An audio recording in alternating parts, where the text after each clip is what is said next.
Film शुरू होती है और हम कहानी के हीरो को देखते हैं जिसका नाम जॉन था। उनका घर जंगल के बीचों बीच। जॉन बड़े आराम से बैठा हुआ था पर अचानक एक आवाज उसे सुनाई दी। उसने जब पीछे मुड़कर देखा तो होश उड़ गई क्योंकि वहाँ कुछ बुरे लोगों का ग्रुप था जो इन लोगों के दुश्मन। इसलिए जॉन जल्दी से उठकर अपने घर की तरफ भाग जाता। इसी टाइम घर में सो रहे जॉन के डैड भी दुश्मनों की आवाजें सुन लेते हैं। सूरत हाल का जायजा लेने के लिए उन्होंने जैसे बाहर देखा तो वो घबरा गए क्योंकि दुश्मन लोग इनके घर की तरफ ही आ रहे थे। तब तक जॉन भी घर आ गया और अब दोनों बाप बेटा बिल्कुल टाइम जाया किए बगैर सामान पैक करते हैं और पिछले दरवाजे से निकल जाते हैं। उन्होंने जॉन की वाइफ को भी साथ ले लिया जिसकी हालत बहुत खराब क्योंकि एक बीमारी की वजह से वो बहुत जख्मी थी। इसलिए जॉन के डैड को अंदाजा हो गया था कि वो ज्यादा दूर तक नहीं भाग पाएंगे क्योंकि उनकी बहू से भी भागा नहीं जा रहा था। इस मुश्किल को देखते हुए उनके डैड ने जॉन और उसकी वाइफ को वहाँ बने एक गड्ढे जैसे बॉक्स में छुपा दिया जो जगह बहुत गंदी थी और छुपना भी मजबूरी था। जिसके बाद डैड खुद एक रॉड जैसी चीज लेकर हमला अवरों का सामना करने चली गई। डैड अकेले थे, वो उनसे जाकर भिड़ गए। उन्होंने 3-4 दुश्मनों पर हमला करके उन्हें मार गिराया मगर अकेले कब तक उनका सामना करती। वो लोग बहुत खतरनाक, इसलिए उन्होंने एक ही झटके में डैड पर हमला कर दिया और बेरहमी से उनको मार डाला। ये सब कुछ गड्ढे में छुपे जॉन और उसकी वाइफ देख रही थी। वो बहुत दुखी होकर रोने लगती है, बेबस थी,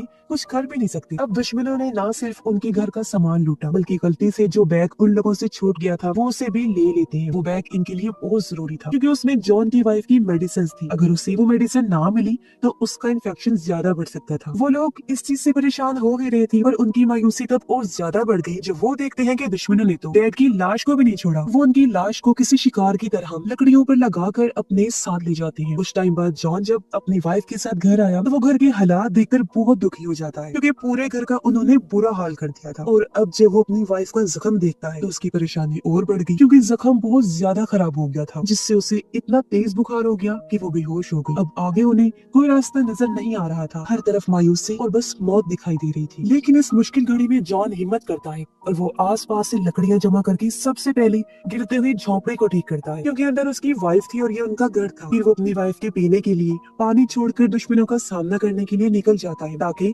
अपना बैग वापस ले सके। अब ये सर्दियों का मौसम था, दुश्मनों ने उनके सारे गर्म कपड़े भी ले लिए। इस टाइम जॉन ने बस टी शर्ट और शर्ट ही पहनी हुई थी जिस वजह से ठंड में वो कांप रहा था और धीरे धीरे आगे बढ़ रहा था। अब एक तो सर्दी थी, ऊपर से उसने कुछ खाया पिया भी नहीं हुआ था, इसीलिए कमजोरी की वजह से वो नीचे ही गिर पड़ा। वो लगभग हार मानने ही वाला था कि तभी उसे सामने एक छोटा बच्चा दिखाई। जॉन को बच्चे की शक्ल में एक नई उम्मीद नजर आई, इसलिए वो हिम्मत करके एक बार फिर खड़ा हुआ और बच्चे के पीछे आने लगता है। बच्चे ने जैसे जॉन को देखा तो वो डर कर भागने लगता है तो वो भी बच्चे के पीछे तेजी से भागने लगा। बच्चे का घर पास में ही था और वो अंदर जाते ही दरवाजे को बंद कर लेता है। जॉन ने भी अपना फुल जोर लगाकर दरवाजा तोड़ा और वो घर के अंदर आ गया। वो देखता है कि घर में एक बुजुर्ग आदमी है जिसके पास जाकर छोटा बच्चा डर की वजह से लेट गया है। वो दोनों भी ठंड से कांप रही थी, साथ ही उन्हें जॉन से डर भी लग रहा था कि कहीं हमें कोई नुकसान ना पहुंचा। लेकिन जॉन का मकसद यहाँ से सिर्फ गर्म कपड़े लेना था जो वो चुपचाप यहाँ से उठाकर चला जाता है। वो फिर दुश्मनों के निशानों का पीछा करते हुए आगे बढ़ा और एक नई जगह पर पहुंचता है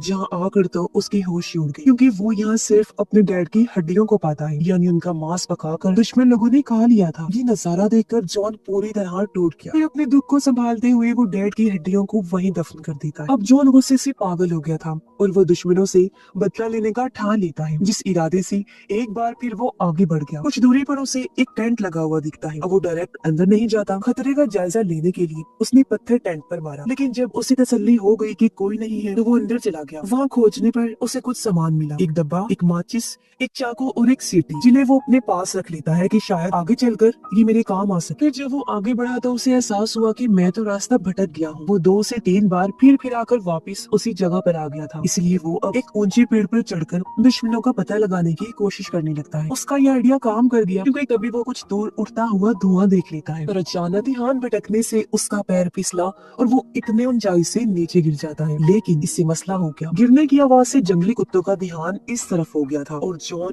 बहुत सारे कुत्तों के भौंकने की आवाजें सुनता है। अपनी जान बचाने के लिए वो भागने की कोशिश करता है लेकिन एकदम से गिर पड़ा क्योंकि पेड़ से गिरने की वजह से उसकी टांग में गहरी चोट लग गई थी, इसलिए अब वो रेंगता हुआ आगे बढ़ने लगता है। ऐसे ही रात हो गई, जंगली कुत्तों के भी करीब आने का डर बढ़ गया। तब यहाँ पे जॉन समझदारी करता है, वो लकड़ियां इकट्ठा करके आग लगाता है, फिर एक लकड़ी को मशाल की तरह जलाकर उसे कुत्तों का सामना करता है। अब जाहिर है कुत्ते तो आग से डरते हैं, इसलिए पास आने की हिम्मत ना करते हुए सभी वहाँ से भाग गई थी और इस तरह मुश्किल जॉन अपनी जान बचा पाता है। वो फिर ऐसे इधर सो जाता है। अगली सुबह जब उसकी आंख खुली तो कुत्ते वहाँ से गायब थे। जॉन फिर से आगे बढ़ा। इस बार वो देखता है कि नदी के पानी में से खून आ रहा है। खून कैसे आ रहा था ये देखने वो थोड़ा पीछे गया, जहाँ वो एक औरत को देखता है जो नदी के पानी में खून से भरे हुए चाकू धो रही थी। अब जॉन समझदारी करता है। वो ऐसे उसके पास नहीं चला जाता, बल्कि छुपकर उस पर नजर रखने लगा। जैसे ही औरत वहाँ से जाती है, जॉन भी एक पत्थर लेकर उसका पीछा करने लगता है। ये औरत दरअसल दुश्मनों में से ही एक थी और ऐसे उसका पीछा करने की वजह से उसे दुश्मनों के ठिकाने का पता चल जाता है।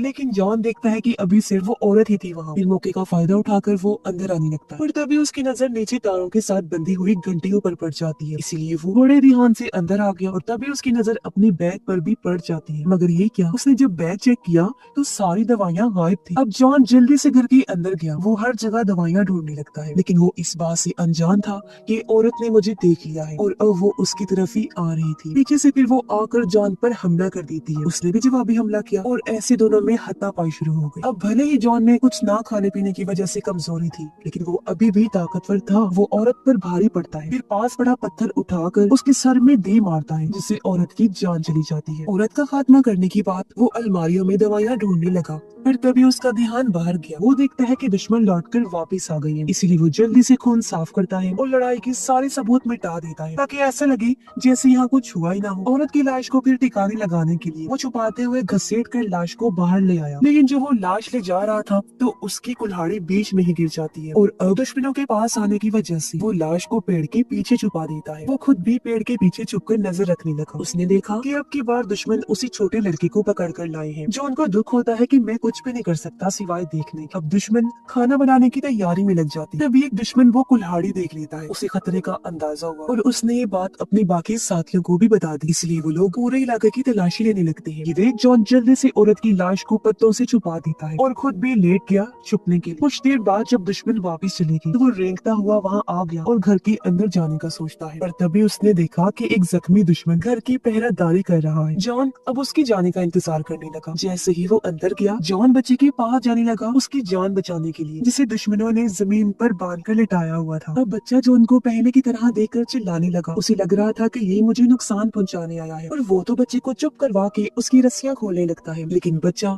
तो चुप होने का नाम ही नहीं ले रहा था। उसकी आवाज सुनकर दुश्मन बाहर आने की तैयारी करने लगे, पर तब तक जॉन ने बच्चे को खोलकर उसके भागने में मदद की। बच्चे के वहाँ से चले जाने के बाद जॉन घर के अंदर आ गया, जहाँ वो एक लकड़ी के बॉक्स को देखता है। इस पर ताला लगा हुआ था। जॉन को पूरा यकीन था कि दवाइयाँ इसी बॉक्स में रखी होंगी, इसलिए वो ताला तोड़ने की कोशिश करने लगा। उसने बड़ा जोर लगाया, लेकिन ताला वो नहीं तोड़ पाता। तभी जॉन देखता है कि दुश्मनों का लीडर वापस आ गया है, इसलिए वो जल्दी से बाहर आकर घर के नीचे छुप गया और उसके वापस जाने का इंतजार करने लगता है। लीडर जब अंदर आया तो उसने बॉक्स के ताले पर लगी मिट्टी देख ली, जिससे वो समझ गया कि उनके एरिया में कोई घुस आया है। वो ये बात अपने बाकी साथियों को भी बताता है और वो सभी पीछे के रास्ते से जाने लगे। जॉन को भी अंदाजा हो गया था कि इन्हें मेरे बारे में पता चल चुका है, क्योंकि उन लोगों को अपनी औरत साथी की लाश भी मिल गई थी। जॉन दिन से रात तक यही लेटा इंतजार करने लगा। रात को वो देखता है कि दुश्मनों ने अपनी साथी की लाश को जला दिया है। उधर घर में जॉन की वाइफ बेहोशी से होश में आ गई थी। उसने जब घर में जॉन को नहीं पाया तो वो घर से बाहर जाने का सोचती है, लेकिन दरवाजा अंदर से बंद था। वो दरवाजा तोड़ने की कोशिश करती है, लेकिन जख्मी होने की वजह से ये उससे नहीं हो पाता। उसकी हालत और खराब हो गई और वो नीचे गिर पड़ी। जॉन रात भर इंतजार करता रहा। सुबह जब दुश्मन सो रहे थे तो वो चुपके से कैंप में घुस गया। वो बड़े आराम से लीडर के पास गया और उसके गले से चाबी चुरा ली, जिसकी मदद से फिर उसने बॉक्स को खोला। उसका आइडिया सही था, क्योंकि दवाइयाँ बॉक्स में ही थी। वो जल्दी से दवाइयाँ लेता है और ताला लगाकर वहाँ से चला गया, मगर जल्दबाजी के चक्कर में उसका ध्यान घंटी की तार पर नहीं रहा। वो जैसे ही टकराया, घंटी बजने से लीडर और बाकी दुश्मनों की आंख खुल गई और वो उसका पीछा करने लगे। अपनी जान बचाने के लिए जॉन भागने की कोशिश करता है, मगर कमजोरी की वजह से ज्यादा दूर तक वो नहीं भाग पाता और दुश्मनों के हाथों पकड़ा जाता है। वो जॉन के गर्म कपड़े उतार कर उसे भी जमीन पर बांध देते हैं, जिसके बाद आग जलाने लगे। ऐसा लग रहा था जैसे वो उसे पकाने की तैयारी कर रहे हो। तभी जॉन की नजर पास पड़ी, उसी सीटी पर गई। वो उसे उठाकर जोर जोर से बजाने लगा, तेज आवाज से। जंगली कुत्तों का ध्यान इस तरफ हो गया। लीडर जब भौंकने की आवाजें सुनता है, वो अपने साथियों को लेकर लेकर भाग गया। ये मौका देखकर जॉन चाकू से अपनी रस्सी काटता है और पास में ही पड़े पेड़ के पीछे जाकर छुप जाता है। कुत्तों ने जॉन को नहीं देखा और उसकी जान बाल बाल बच जाती है। वो जल्दी से अपने कपड़े वगैरह पहनकर वहाँ से भाग जाता है। पर लीडर बहुत चालाक था। कुत्तों से बचने के लिए उसने अपने एक साथी को जख्मी कर दिया ताकि सारे कुत्ते उसके पीछे लग जाएं और अब अकेला ही वो आगे बढ़ा। जॉन का अंदाजा नहीं था कि लीडर मेरे पीछे लगा हुआ है। वो थक हार कर एक पेड़ के साथ लगकर बैठा हुआ था। तभी दुश्मन पीछे से आकर उसे जोर से टांग मारकर फेंक देता है, क्योंकि अब लीडर किसी भी सूरत जॉन को छोड़ने वाला नहीं था। उसे मारने का प्लान बना चुका था। लेकिन यहाँ जॉन भी बहादुरी से उसका मुकाबला करता है। दोनों में बराबर की लड़ाई होती है, लेकिन आखिर में जॉन बुरी तरह उस दुश्मन को मार देता है। अब काफी देर के बाद वहाँ एक और दुश्मन आया। वो देखता है कि मेरा एक साथी जॉन को घसीट कर ले जा रहा है, तो वो उसकी मदद करने के लिए पास जाने लगा। दरअसल जॉन ने एक चाल चली थी। उसने अपने कपड़े तो दुश्मन को पहना दिए थे और उसके खुद पहन लिए, इसीलिए इस वाले दुश्मन को गलत फहमी हो गई। लेकिन पास आने पर उसे अजीब लगा, पर कुछ भी समझने से पहले जॉन उस पर भी हमला करके उसकी जान ले लेता है। फिर जॉन आगे बढ़ा। वो सोचता है कि मैं लीडर का भी यही हाल करूंगा। लीडर जो कि कुछ दूर ही खड़ा था, मगर वो बिल्कुल भी नहीं डर रहा था। जॉन ने तीर से निशाना लगाया, तब तीर आकर सीधा लीडर की टांग पर लगा और वो नीचे गिर गया। ये देख जॉन भागकर उसके पास आ गया, तीर से दूसरा निशाना लगाने के लिए। जो देख लीडर भी हार मान चुका था, आंखें बंद करके मौत का इंतजार करने लगा। लेकिन जॉन का निशाना चूक गया और सारी गड़बड़ हो गई, यानी अब वो दोनों बराबर ही हो गए। इसलिए दोनों चाकू लेकर एक दूसरे के आमने सामने खड़े हो गए लड़ने के लिए। पर लड़ाई शुरू होने से पहले ही उन्हें जंगली कुत्तों की आवाजें आने लगी। आवाजें सुनकर जॉन वहाँ से भाग गया। लीडर भी हालांकि भागा, लेकिन टांग पर चोट लगी होने की वजह से वो ज्यादा दूर तक नहीं भाग पाता और जंगली कुत्तों का शिकार हो जाता है, जो उसकी चीर फाड़ करके उसे खा जाते हैं। अब इस तरह जॉन का बदला पूरा हो गया था। सभी दुश्मनों का सफाया भी उसने कर दिया और उसे अपनी वाइफ की दवाइयाँ भी मिल गई थी, इसलिए वो जल्दी से भागकर अपने घर आ जाता है। काफी मुश्किलों के बाद जब वो लौट कर आया तो उसने देखा कि दरवाजा खुला हुआ है और उसकी वाइफ भी वहाँ से गायब। ये देख जॉन काफी मायूस हो गया, क्योंकि उसे लग रहा था कि जरूर मेरी वाइफ या तो जंगली कुत्तों का या भेड़ियों का शिकार हो गई हो। वो वहीं जमीन पर बैठकर रोने लगता है, लेकिन इतनी ही देर में उसकी वाइफ पीछे से उसके पास आ जाती है, क्योंकि उस दिन उसने अपनी जान की दुआ भी की थी और खुद को बचाने की कोशिश भी की थी। इस वजह से आज वो जिंदा बच गई। दोनों एक दूसरे से मिलते हैं और जिंदा और सही सलामत देखकर बहुत खुश हो जाते हैं। और इसी के साथ इस फिल्म की कहानी भी यहीं पर खत्म हो जाती है।